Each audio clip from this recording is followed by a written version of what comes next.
संसार का असली दुख क्या है? भगवान शिव ने माता पार्वती को एक कथा के माध्यम से बताया ऐसा रहस्य जिसे सुनकर आप भी दुनिया भर की सभी चिंताओं से मुक्त हो जाएंगे। तो चलिए प्रारंभ करते हैं। भारतीय दर्शन और पुराणों में भगवान शिव और देवी पार्वती के संवादों को अत्यंत गूढ़ और आध्यात्मिक ज्ञान का स्रोत माना गया है। इन संवादों में केवल लौकिक नहीं बल्कि पारलौकिक और आध्यात्मिक सत्य छिपे होते हैं। इन्हीं संवादों में से एक महत्वपूर्ण प्रसंग है जब देवी पार्वती ने महादेव से पूछा, स्वामी, संसार का असली दुख क्या है? यह प्रश्न न केवल देवी के माध्यम से समस्त मानवता का प्रश्न बन जाता है, बल्कि इसके उत्तर में छिपा है जीवन के मूल उद्देश्य और मुक्ति का मार्ग।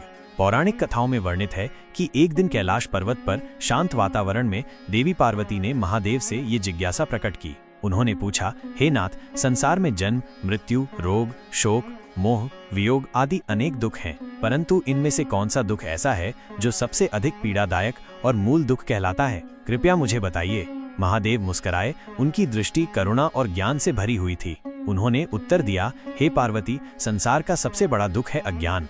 शिव ने समझाया कि मनुष्य जब ये नहीं जानता कि वो कौन है, क्यों जन्मा है और उसका अंतिम लक्ष्य क्या है, तब वो मोह और माया के जाल में फंस जाता है। यह अज्ञान ही है जो उसे बार बार जन्म और मृत्यु के चक्र में डालता है। मनुष्य स्वयं को शरीर मानकर भौतिक सुखों की खोज में लग जाता है, और जब वो इन सुखों को प्राप्त नहीं कर पाता या ये क्षणिक सुख समाप्त हो जाते हैं तो उसे दुख का अनुभव होता है। शिव कहते हैं, हे देवी, मनुष्य का मन जब तक बाहरी वस्तुओं में आनंद खोजता है तब तक वह दुख का शिकार बना रहेगा, क्योंकि वो स्वयं आनंद स्वरूप आत्मा है जिसे जानने के लिए आत्मबोध आवश्यक है।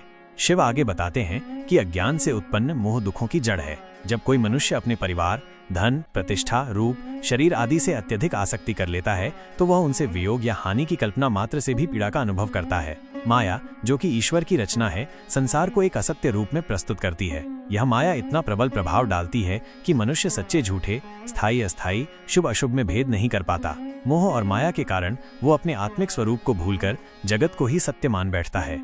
महादेव बताते हैं कि जब मनुष्य ज्ञान के द्वारा स्वयं के आत्म स्वरूप को पहचानता है तब वो संसार के सभी दुखों से मुक्त हो सकता है। यह आत्मज्ञान ही मोक्ष का मार्ग है। शिव कहते हैं, हे पार्वती, जब कोई आत्मा जान लेती है कि वह न तो शरीर है, न ही मन, न बुद्धि, बल्कि शुद्ध चैतन्य है, तब उसे न शोक होता है, न राग, न भय और न ही मृत्यु का डर। यह आत्मबोध वेदांत का मूल सिद्धांत है। अहम ब्रह्मास्मि, अर्थात मैं ब्रह्म हूँ। जब यह अनुभूति होती है तब संसार के समस्त दुख तिरोहित हो जाते हैं। यही ज्ञान शिव अपने भक्तों को प्रदान करते हैं। महादेव देवी को बताते हैं कि जन्म, रोग, वृद्धावस्था, मृत्यु, वियोग, अपमान, असफलता, इच्छाओं की पूर्ति न होना, ये सभी दुख अज्ञान के परिणाम हैं। यदि मनुष्य जान ले कि वो शुद्ध आत्मा है तो इन दुखों की अनुभूति ही समाप्त हो जाएगी।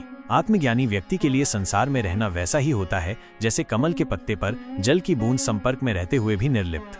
महादेव ध्यान के देवता हैं। वे देवी पार्वती को बताते हैं कि ध्यान, साधना, भक्ति और विवेक के द्वारा मनुष्य अपने अंतर मन में प्रवेश कर सकता है, जहां से आत्मबोध संभव होता है। जैसे दीपक के प्रकाश से अंधकार दूर हो जाता है, वैसे ही ज्ञान के प्रकाश से अज्ञान दूर होता है। शिव कहते हैं, हे देवी, जब कोई साधक निरंतर कोलहम, मैं कौन हूँ, इस प्रश्न पर ध्यान करता है तो उसे अपने आत्म स्वरूप का बोध होने लगता है। यह बोध ही परम सुख और मुक्ति का कारण बनता है।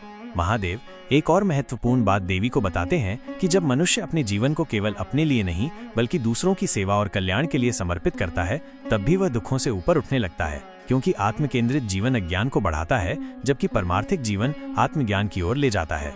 देवी पार्वती जब महादेव की वाणी सुनती हैं तो उनके अंतर्मन में गूढ़ शांति का अनुभव होता है। वे समझ जाती हैं कि संसार के बाह्य दुखों का उपचार केवल आंतरिक आत्मज्ञान में है। यह संवाद न केवल देवी के लिए बल्कि समस्त मानवता के लिए एक दिशा सूचक है।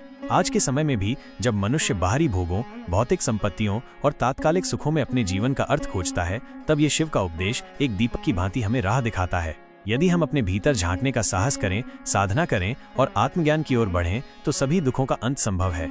संसार का असली दुख अज्ञान है और इसका समाधान आत्मबोध है। महादेव का यह उपदेश हमें केवल सांत्वना नहीं देता बल्कि मोक्ष का वास्तविक द्वार खोलता है। जब मनुष्य स्वयं को जान लेता है तभी वह संसार के बंधनों से मुक्त होकर शिव स्वरूप बन जाता है। आज की ये कथा आपको कैसी लगी? कमेंट के माध्यम से जरूर बताएं।